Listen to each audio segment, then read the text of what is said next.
Hello and welcome everybody. Today we're doing the patch notes live. It's July 23rd, 2026, and the reason we're doing it live, PA had some issues with the Microsoft Azure servers, and as such, BDO was down. But let's get right into it. There's not too much. Heidel is coming up on the 25th, 26th, so they're not doing too much, but we got a few things to still cover. First off, the Solar season finale, Party Rumble, has now ended. Your scores and records have been reverted to those at the end of the most recent season. Class thumbnails have also been changed back now. Then we have mass processing recipes being introduced. Crocodilo's Origin Stone, for example, Black Gems, Concentrated Magic Black Gems, Crystal Extraction Tools, Pure Forest Breath are all getting a mass production with Blackstone Powder or Pure Powder Reagent. Then we have some weight adjustments on some items to 0.0001 LT. This is pretty much to all transformation scrolls, including those with an expiration date. And the changes also apply to the mercenaries' experience, skill, and life, crafted via simple alchemy, so those scrolls are also now a lot lighter. Then we have the Royal Fern Root Exchange. It actually does have root. They added an exchange with Ropra, the material vendor at Stonetail Horse Ranch, allowing you Royal Fern Roots to be exchanged. So you can pretty much exchange 3 for each of the materials for each of the Dream Horses. However, a small note, I would try to keep enough for 30 mystical sensors, just in case the Voltarion gets its tier 11 version. You can be ready right away and don't need to refarm them. Then we have an icon change for the ancient mushroom Haifa. It's finally getting away from the hump mushroom to a more bluish one. They also changed the name of the following item. The 2025 Premium Value Pack 30 days is now just Premium Value Pack Plus. They also changed the selected Choose Your Hunter Spoil box. So it used to be event Choose Your Landscape Paint box. Now it's just Choose Your Landscape box without the event. That should free up some slots. Then we have some UI changes. They improved the inventory, storage, and find my items UI to show the exact item count in the item description when abbreviated, for example, 100k.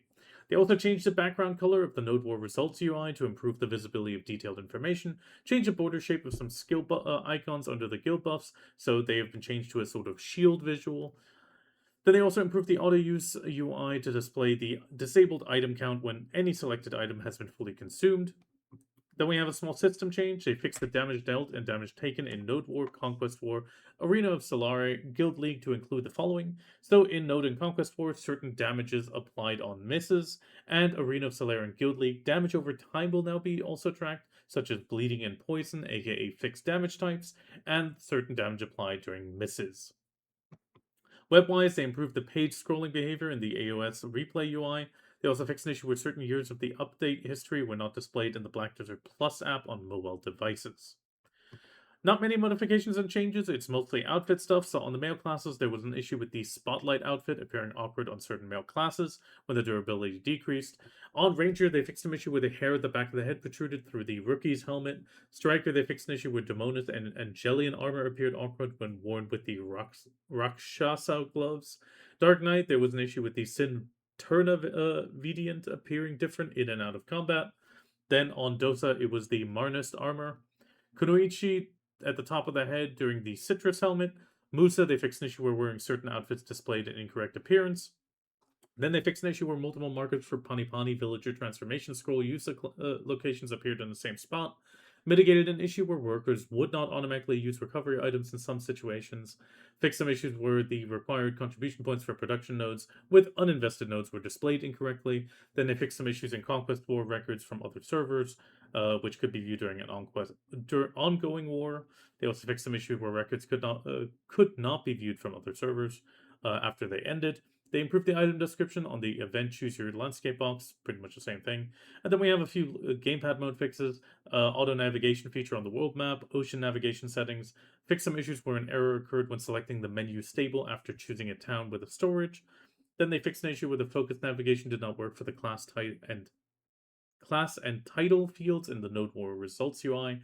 Then they improved the controls for the YAR minigame, corrected the cooldown listed and descriptions for certain defensive elixirs to match the actual duration, fixed the issue where characters would get stuck when moving near certain structures in Shakatu's territory, fixed an issue where the minimap appeared disconnected at certain locations in Calphion Plain, Stonepeak Shore, and Lake Flondor, and they improved the awkward how to obtain text in the ruddy manganese nodule description, and they improved the stability of YAR matchmaking.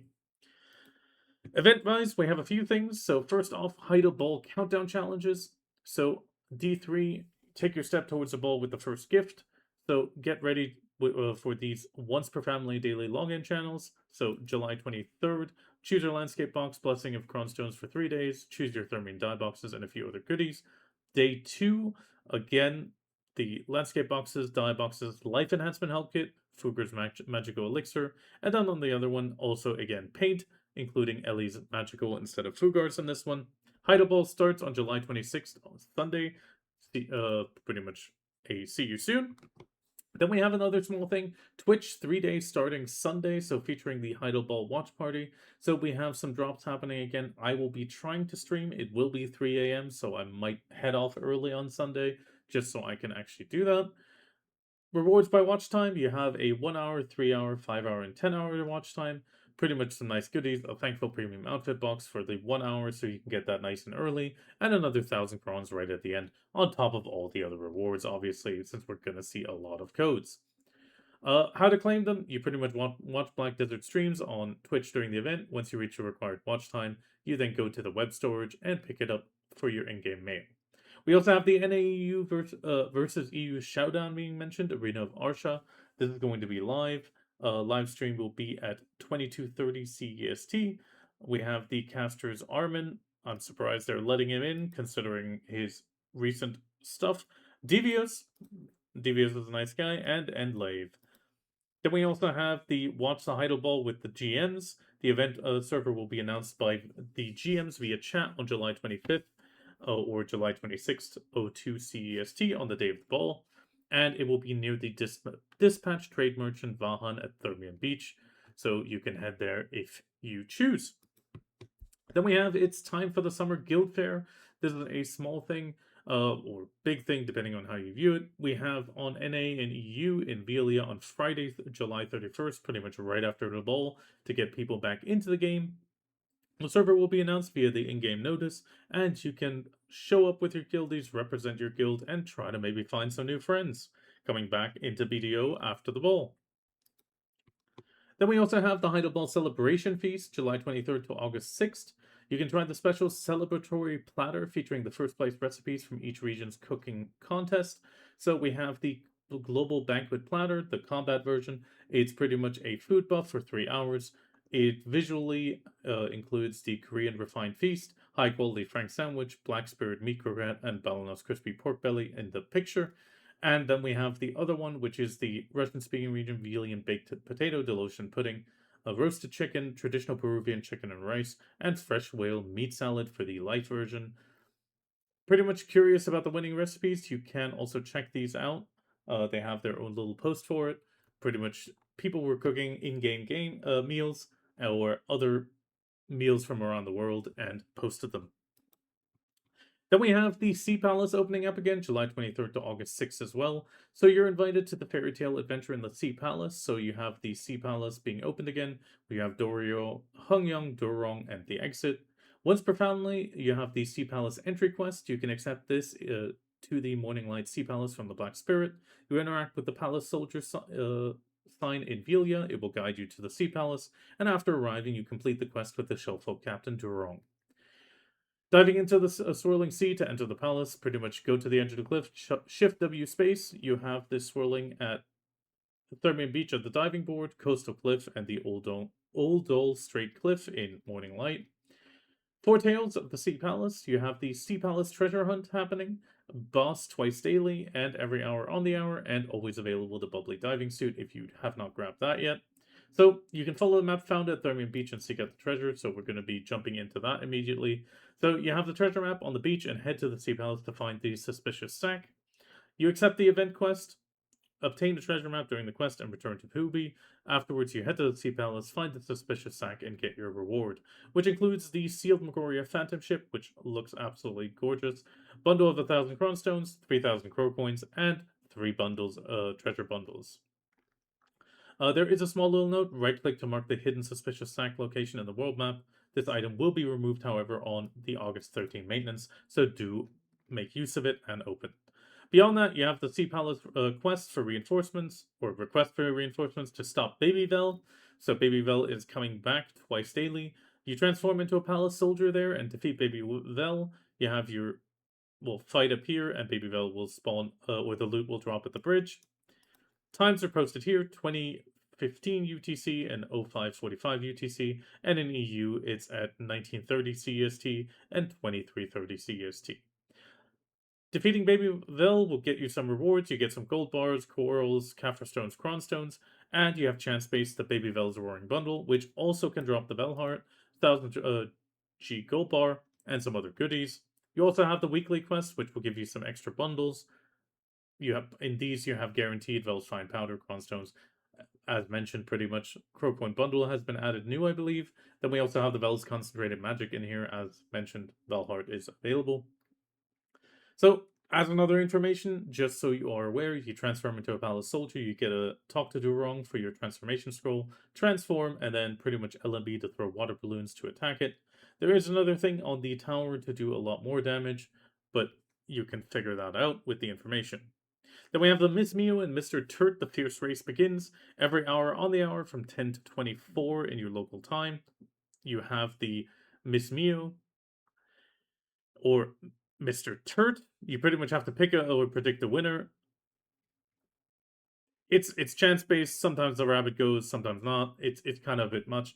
You can pretty much accept the quest 5 minutes before the race. You get your ticket. You say who will win. If they win, you immediately can pick up your rewards from Sharong the Merchant. Otherwise, you just gotta repeat it later on again. Beyond that, if you don't have the bubbly diving suit from Dorio, you can go to Dorio and complete the quest and get the bubbly diving suit. If you have a tailoring coupon, you can pretty much make it into a pearl outfit slot. It's a really nice thing. If you're done with the Sea Palace or want to take the character back out, you have to head to the pagoda in the back corner. You interact with the mystical map, and you can then teleport to Velia, Thermian Beach, Nampo, Moodle's Village, or Dalbiel Village if you choose to. Heidel Ball Hot Time is also here, so from now until August 13, we have 1000% combat XP still continuing, 1000% item drop rate, skill XP, and life XP still happening, excluding mountain trading, and the ongoing Olvia Academy special buff, the extra XP benefit stacks with the Hot Time. And then finally, we have the Pro Shop. This is one thing I have been waiting for. We have the 1+1 box for the 1000, 3000, 6000, and 10,000 Acorn boxes. That is really nice. We also have a Heidel Ball bonus special Pearl box, which is a 200, 200 one. You get a 100 bonus, but that is a bit pricey. We also have gamble boxes. Of course, we're going to have gamble boxes. I'm just pretty much going to skip over these. Some premium boxes. Nothing crazy there.